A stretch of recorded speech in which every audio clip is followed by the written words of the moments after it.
Welcome back to Advanced Concepts. We're going to spend some time talking about anatomy and physiology behind mobility. The musculoskeletal system is the second largest body system. It's going to include bones, joints, skeletal muscles, and then any supporting structures that are required for movement. And remember that mobility is a basic human need. It's essential to perform all activities of daily living. So when you're doing your assessments, always remember to consider your patient's activities of daily living and how they're able to perform and carry out those activities of daily living.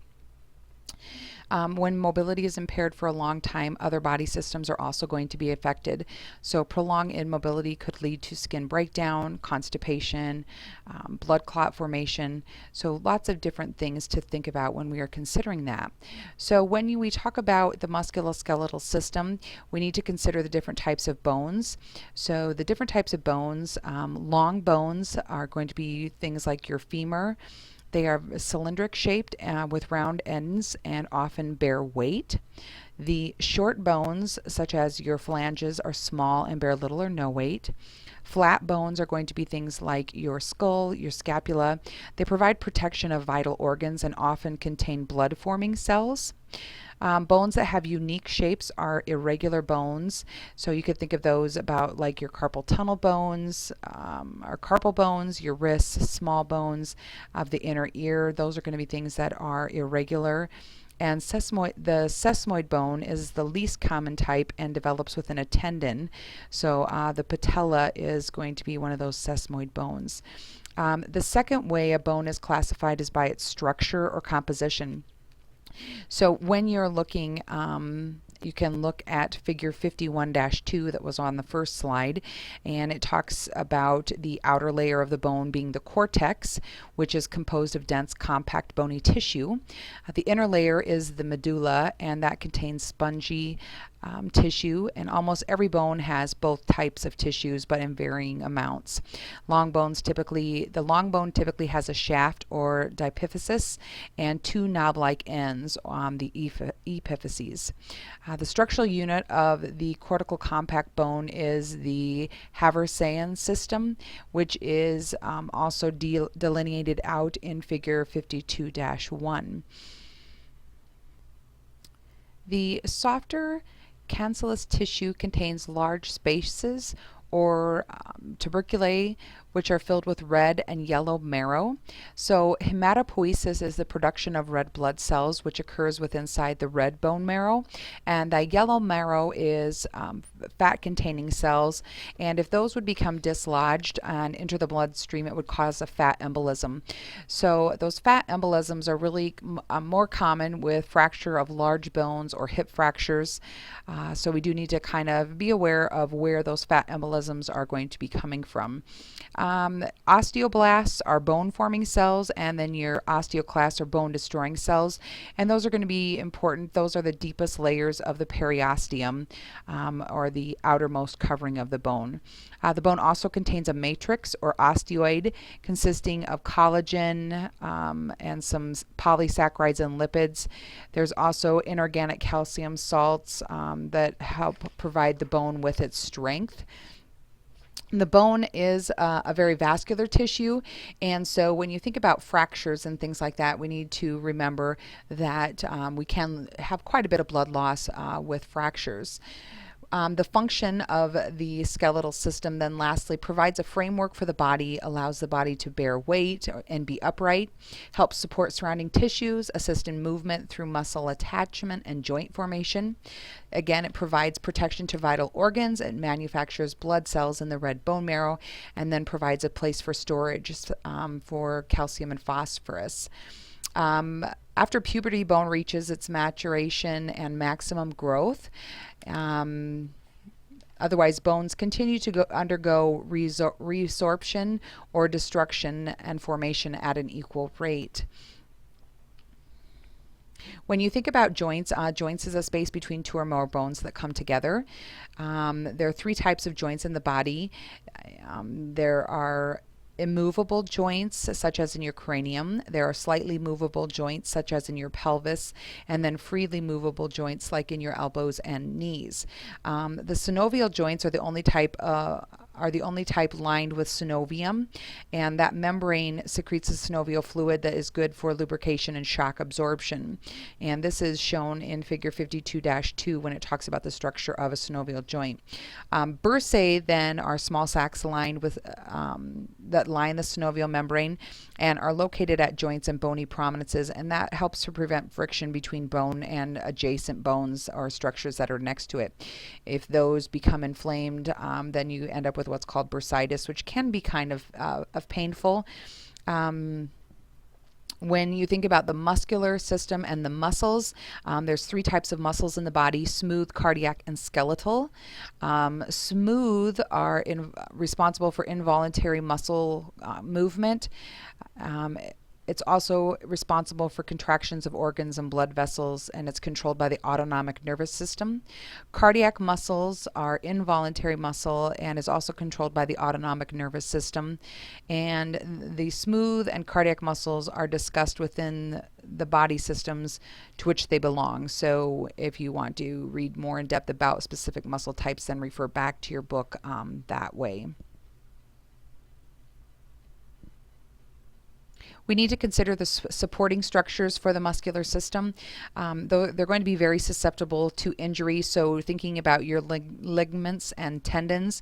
And so tendons are bands of tough fibrinous tissue that attach muscle to bone, and ligaments are attach bones to other bones at joints. When you think about changes, you do need to consider age-related changes within the musculoskeletal system. Osteopenia is going to be a term that you need to be familiar with. If you look on chart 52-2, it looks at musculoskeletal assessment using Gordon's functional health patterns, and it talks about activities of daily living and cognitive and perceptual patterns associated with the skeletal system. When you are considering different types of patient history, family history, genetic risks, nutritional history, things you need to think about with the assessment of a patient with an actual or potential problem. You need to consider accidents, illnesses, lifestyles. Are there any drugs that might be contributing to problems? Any prior traumas from a motor vehicle crash? Questions about any other sports injuries, because a lot of times you don't really think about sports injuries. Any injury to the lumbar spine that might now be creeping up and causing pain later in life. So lots of different things to think about when you are considering that musculoskeletal system history.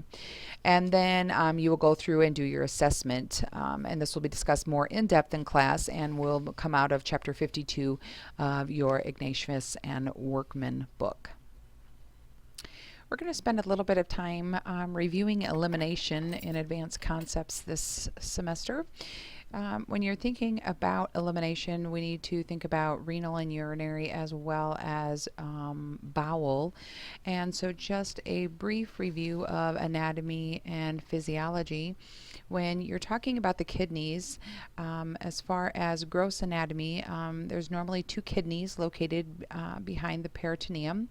They're not really inside of the abdominal cavity, and then one is sat on either side of the spine. Typically they weigh about 8 ounces each. The left kidney is slightly longer and narrower than the right. Variation in kidney shape and number is not uncommon, and it doesn't always mean that there's a problem in kidney function. With several layers of tissue surround the kidney that help provide protection and support. The outer surface of the kidney is a layer of fibrinous tissue called the capsule. The capsule covers most of the kidney except the hilum, which is the area where the renal artery and nerve plexus enter the renal vein and the ureter exit. So when you're thinking about that in a pictorial view, this is kind of right here where you can see that. The renal capsule is surrounded by layers of fat and as well as connective tissue.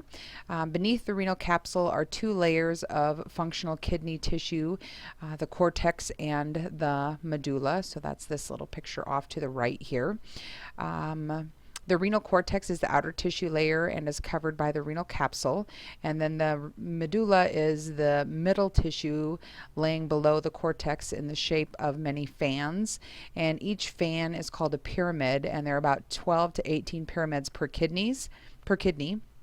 The renal columns are cortical tissue that dips down into the interior of the kidney and separates the pyramids. The tip or end of each pyramid is called a papilla, and the papillae drain urine into the collecting system. So it's a cup-like structure called the calyx next that collects urine at the end of each papilla, and the calces join together to form the renal pelvis, which narrows to become the ureter, and that is how urine is excreted via the urethra. The kidneys have a really rich blood supply and receive 20 to 25% of the total cardiac output. Blood flow to the kidney varies anywhere from 600 to 1300 milliliters per minute. Venous blood from the kidneys starts with the capillaries surrounding each nephron, and these capillaries drain into progressively larger veins, with blood eventually returning to the inferior vena cava through the renal vein. When you think about it at a microscopic level, the nephron is the working or functional unit of the kidney, and the nephron is where urine is actually formed from the blood. We typically have about 1 million nephrons per kidney, and each nephron separately makes urine from the blood. Blood supply to the nephron is delivered through the afferent arteriole. It's the smallest, most distal portion of the renal arterial system. From the afferent arteriole, blood flows into the glomerulus, which is a series of specialized capillary loops. It is through these capillaries that water and small particles are filtered from the blood to make urine. The remaining blood then leaves the glomerulus through the efferent arteriole, which is the first vessel in the venous system from the kidney.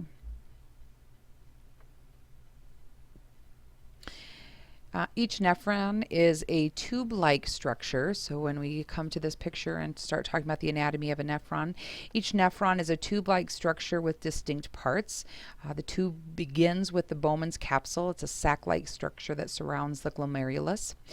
The tubular tissue of the Bowman's capsule narrows into the proximal convoluted tubule that twists and turns and finally straightening into the ascending limb of the loop of Henle. The descending loop of Henle dips into the direction of the medulla but forms a loop and then comes back up into the cortex as the ascending loop of Henle. So when you're talking about the use of diuretics, that's when it becomes important to consider where the diuretic actually acts on the nephron or in the kidney. The distal convoluted tubule forms from the thick segment of the ascending limb of the loop of Henle and ends in one of the many collecting ducts located in the kidney tissue.